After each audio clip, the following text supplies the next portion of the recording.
বাবার চারটি ভুলের কারণে সন্তানের ভবিষ্যৎ নষ্ট হয়ে যায়। অনেক বাবারা আছেন তার দায়িত্বগুলো সে নিজে পরিপূর্ণভাবে পালন করেন না। মনে রাখবেন, সন্তান আল্লাহর দেওয়া আমানত, তাকে সুন্দরভাবে সঠিক শিক্ষা দিতে হবে, তাকে জাহান্নাম থেকে বাঁচাতে হবে। এই সন্তানের ভবিষ্যৎ যদি নষ্ট হয়ে যায়, আল্লাহর কাঠগড়ায় বাবা মাকেও কিন্তু জবাবদিহি করতে হবে। আল্লাহ পাক রব্বুল আলামিন নিজে বলে দিয়েছেন, কোরআন খুলেন 28 নম্বর পারা 19 নম্বর পৃষ্ঠার 13, 14, 15 নম্বর লাইন, তোমরা নিজেরাও বাঁচো, তোমার পরিবারকেও জাহান্নাম থেকে বাঁচাও। আপনার পরিবারকে জাহান্নাম থেকে বাঁচাবেন। বাবারা তাদের সন্তানদেরকে কোন পথে নিয়ে যাচ্ছেন, আপনাদের ভুলের কারণে সন্তানের ভবিষ্যৎ নষ্ট হচ্ছে, এ বিষয়ে যদি আপনি খেয়াল না করেন, আল্লাহর কাঠগড়ায় আপনাকে জবাবদিহি করতে হবে। 1 নম্বর ভুল হচ্ছে সন্তানকে ধর্মীয় শিক্ষা না দেওয়া। অনেক বাবা মা আছেন, বাবা এমন আছেন সন্তানকে ধর্মীয় শিক্ষা দেন না। আপনি তাকে ইংলিশ মিডিয়ামে পড়াচ্ছেন, পড়ান, তাতে আমাদের কোনো আপত্তি নাই। আপনি তাকে অনেক বড় ইঞ্জিনিয়ার বানাবেন, ডক্টর বানাবেন, পাইলট বানাবেন, বানান, আমাদের সব কিছুর দরকার আছে। তবে আপনার সন্তানকে আগে ধর্মীয় শিক্ষা দেন। ধর্মীয় শিক্ষা যদি আপনি আপনার সন্তানকে না দেন, এই সন্তান বড় হয়ে কিন্তু আপনাকে ঘাড় ধাক্কা দিয়ে ঘর থেকে বের করে দিবে। এজন্য সন্তানকে সঠিক শিক্ষা দেন। 1 নম্বর, সন্তানকে ধর্মীয় শিক্ষা বাবারা দেয় না, যার কারণে সে কঠিন বিপদে পড়ে যাবে।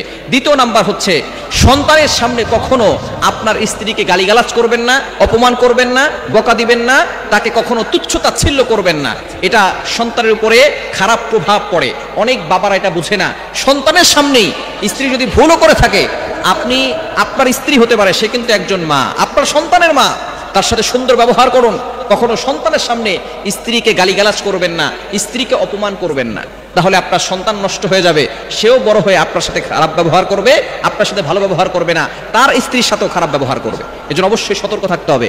3 নম্বর হচ্ছে বাবারা সারাদিন বাইরে থাকে, অফিস থেকে এসে সন্তানকে সময় না দিয়ে ফোনে সময় দেয়, মোবাইল নিয়ে ব্যস্ত থাকে, রিলস ভিডিও দেখতে দেখতে 2 ঘন্টা 3 ঘন্টা 1টা 2টা 3টা পর্যন্ত বেজে যায়। তার সন্তান যে কি করছে সে বিষয়ে কোনো খেয়াল নাই। এজন্য সন্তানের ভবিষ্যৎ নষ্ট হয়ে যাচ্ছে। বাবার অবশ্যই খেয়াল করবেন। আপনি শুধু টাকা পয়সা অর্থনৈতিকভাবে দিচ্ছেন, আপনার সন্তানের খোঁজ খবর নিচ্ছেন, আপনার সন্তানের কলেজ ফি দিচ্ছেন, আপনার সন্তানের প্রাইভেটের খরচ দিচ্ছেন, আর আপনি মনে করতেছেন আমার দায়িত্ব শেষ। নো, আপনার দায়িত্ব আরো আছে। আপনাকে দেখতে হবে আপনার সন্তানটা কলেজে গিয়ে প্রেম করলো নাকি পড়ালেখা করলো, এই বিষয়ে আপনাকে খেয়াল রাখতে হবে। আপনার মেয়েটা কলেজে গিয়ে স্কুলে গিয়ে প্রেম করলো নাকি পড়ালেখা করলো, এই বিষয়ে যদি আপনি খেয়াল না করেন, তাহলে কিন্তু আপনাকে আল্লাহর কাঠগড়ায় জবাবদিহি করতে হবে। 3 নম্বর বাবাদের ভুল হচ্ছে সন্তানকে সময় দিতে হবে। অফিসের পাশাপাশি সন্তানকে টাকা দেওয়ার পাশাপাশি আপনি তাকে অবশ্যই সময় দিবেন। 4 নম্বর, সন্তানকে শুধুমাত্র লালন পালন করবে এবং সন্তানের সব দায়িত্ব একমাত্র মায়ের, এই ভুল ধারণা যে সমস্ত বাবারা পালন করে, নিজেরা কোনো দায়িত্ব পালন করে না, মনে করে সব দায়িত্ব তার মায়ের। এটা কখনো করবেন না, আপনারও দায়িত্ব আছে। সুতরাং এই 4টি ভুলের কারণে অনেক সন্তানের ভবিষ্যৎ নষ্ট হয়ে যাচ্ছে। আমরা এগুলো থেকে দূরে সরে আসব, সন্তানকে সঠিক শিক্ষা দিব, আদর্শবান হওয়ার জন্য নিজেরাও আদর্শবান হব, সন্তান তাহলে আদর্শ সন্তান।